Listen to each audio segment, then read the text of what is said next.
నమస్తే. ఎన్నో ఆధ్యాత్మిక కార్యక్రమాలు మన ఛానల్లో నిరంతరం ప్రసారం అవుతూనే ఉంటాయి. మీ నుంచి కూడా విశేషమైన స్పందన వస్తుంది. దానికి ముందుగా కృతజ్ఞతలు తెలియజేస్తూ, సాయి తత్వం గురించి తెలుసుకునే ప్రయత్నం చేద్దాం. మామూలుగా సాయిబాబా అసలు దేవుడే కాదు అని, సాయిబాబా ఒక వర్గానికి చెందిన వాళ్ళు అని, ఇలా ఈ మధ్య కాలంలో సాయిబాబాకి సంబంధించి రకరకాల ఆలోచనలు, రకరకాల మాటలు వస్తున్న క్రమం చూస్తూ ఉన్నాం. సుప్రీంకోర్టు ఒక తీర్పు ఒక రకంగా ఇస్తే దాన్ని మనం అర్థం చేసుకునే విధానం ఇంకొక రకంగా ఉంది. అసలు సాయిబాబా ఎవరు? సాయి తత్వం ఏం చెప్తుంది? ఆయన ఎలా జ్ఞాన సంపన్నుడయ్యాడు? ఈ విషయాలన్నీ కూడా ఈరోజు ఈ ఎపిసోడ్ ద్వారా తెలుసుకునే ప్రయత్నం చేద్దాం. నాతో పాటు ఉన్నారు కళారత్న బిక్కి కృష్ణ గారు. సో ఆయన్ని అడిగి మరిన్ని విషయాలు తెలుసుకునే ప్రయత్నం చేద్దాం. ఎక్కడా కూడా వీడియో స్కిప్ చేయకండి. కృష్ణ గారు చెప్పే ప్రతి మాట కూడా నన్ను సాయితోనే నా నా ప్రయాణం అన్నట్టుగా చెప్తూ ఉన్నారు.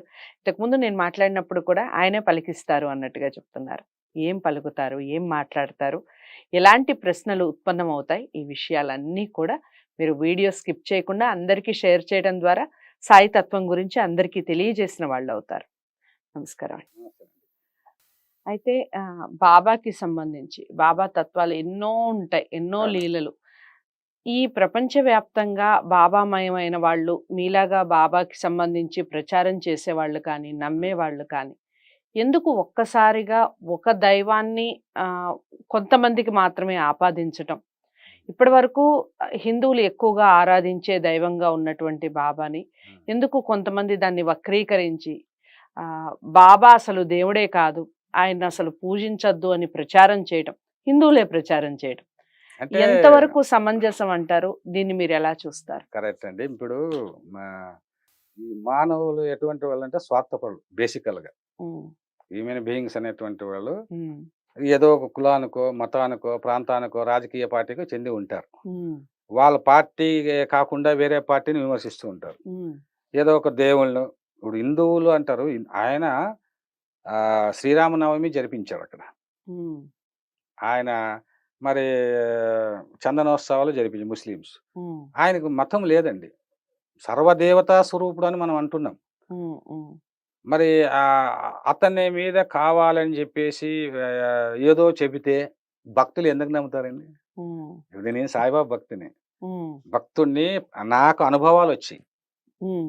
నా అనుభవం ఉన్నప్పుడు నేను ఒకప్పుడు రెవల్యూషన్ పోయేట్, నేను అభ్యుదయ కవి, ఒక 100 పుస్తకాలు రాసినటువంటి వ్యక్తి, గొప్ప విమర్శకుని, ఈ దశాబ్దం మహాకవిగా పేరు నాకు.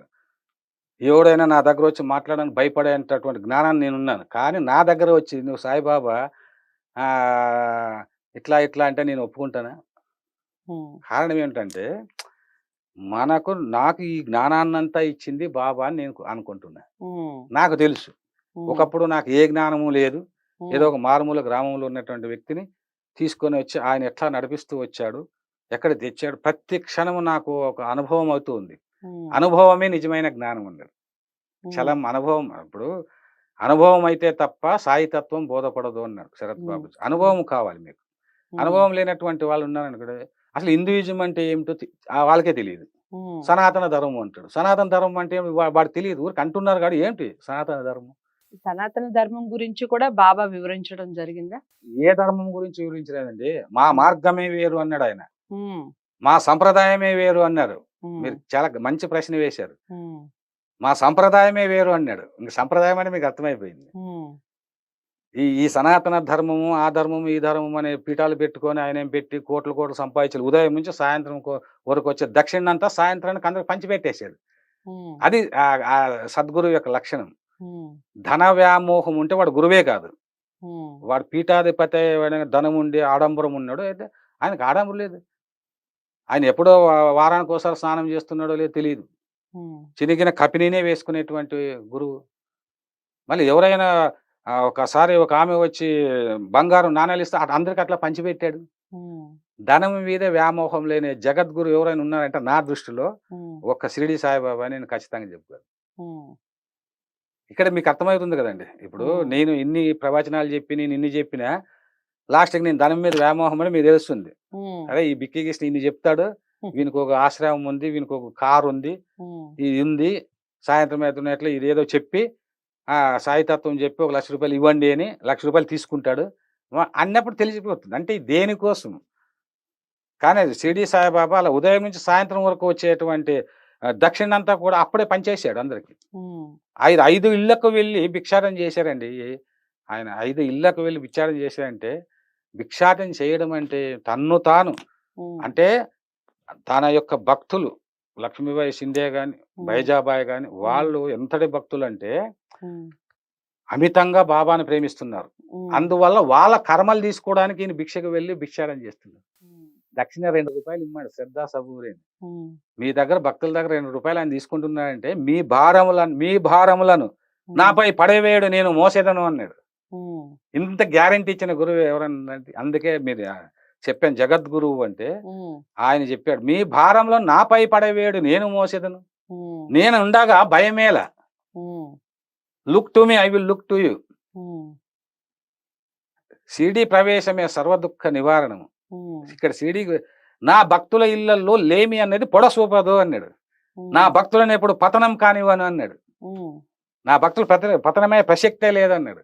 వాళ్ళ కష్టాలు ఉండొచ్చు, నష్టాలు ఉండొచ్చు, వాళ్ళకి ఎన్ని బాధలు వచ్చినా అవన్నీ నా వైపు రావడానికి నేనే కల్పించానని కూడా కొన్ని సందర్భాలు చెప్పాడు. కర్మలు ఇంకొక విషయం చాలా మంది భక్తులు తెలియని విషయం ఏంటంటే ఆయన ఒక్కొక్కసారి జన్మ జన్మల కర్మలు పెట్టి తెలిచేస్తాడు. అరే ఎవరికి లేనటువంటి బాబాని ఇంకా ఇప్పుడు ప్రచారం చేస్తారు కొంతమంది. బాబాకు పూజ చేస్తే బాబా భక్తులైతే దరిద్రం ఎంతో ఉంటుందంట, కష్టాలు పాలవుతారంట అని చెప్తుంటారు. కానీ కష్టాలు తొలగిస్తున్నాడు ఆయన, అది తెలియదు వీళ్ళకి. కాబట్టి బాబా భక్తులు కావడం అంటే బాబా భక్తులు ఎవరన్నా చూడండి వాళ్ళ కోరికలు ఏమి నెరవేరు, వాళ్ళు ఎప్పుడూ కష్టాల్లోనే ఉంటారు. కానీ ఎప్పుడు రక్షిస్తూ ఉన్నాడు అనేటువంటి విషయము మహారక్షకుడు బాబా అని రాశాను ఒక చోట. ఆయన ఎప్పుడూ రక్షిస్తుంటారు. కానీ వెంటనే అర్థము కాదు. మీరు 10 ఏళ్ళు 15 సంవత్సరాలు బాబాని సేవించిన తర్వాత 15వ సంవత్సరం 20 సంవత్సరాల క్రితం మీ జీవితం ఎలా ఉండేది, బాబాని సేవించిన తర్వాత 20 సంవత్సరాల తర్వాత మీ జీవితం ఎలా ఉంది, అప్పుడు మీరు బేరేజ్ వేసుకుంటే అప్పుడు తెలుసు. అయినా బాబానే మిమ్మల్ని ఎంపిక చేసుకుంటాడు తప్ప నేను బాబా భక్తుని కావాలా, నేను షిరిడీకి వెళ్ళాలంటే కాదు. అది అంత ప్రేమ ఉంటే తప్ప అది సాధ్యం కాదు. బాబా తత్వం గురించి చాలా చక్కటి వివరణ ఇచ్చారు కృష్ణ గారు. చాలా అంటే చాలా సంతోషం. ఇంకా బాబాకి సంబంధించిన లీలలు కానివ్వండి, అద్భుతాలు కానివ్వండి, జరిగినటువంటి అద్భుతాలు నేటి తరానికి ఖచ్చితంగా చేరాలి, తెలుసుకోవాలి. మీరన్నట్టుగా మనం ఒక దేవుణ్ణి గురించి మాట్లాడుకునే దానికన్నా ఒక సద్గురుని గురించి మాట్లాడుకుంటే పిల్లలకు కూడా చాలా అంటే చాలా యూస్ఫుల్ అవుతుంది. తప్పకుండా నెక్స్ట్ ఎపిసోడ్లో ఇంకా బాబాకి సంబంధించిన పూర్తి సమాచారం తెలుసుకునే ప్రయత్నం చేద్దాం. నమస్కారం.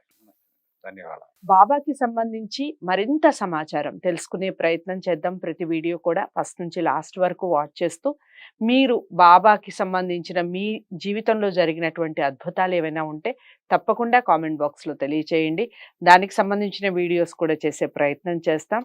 కృష్ణ గారిని కనుక కలవాలి అనుకున్నా లేదా మాట్లాడాలి అనుకున్నా, ఇంకా మీరు ఇలాంటి విషయాల గురించి చర్చించాలి అనుకున్నా స్క్రీన్ మీద కనపడే నెంబర్కి కాల్ చేయొచ్చు. వీడియోని లైక్ చేసి షేర్ చేయండి, ఛానల్ని సబ్స్క్రైబ్ చేసుకోండి. నమస్తే.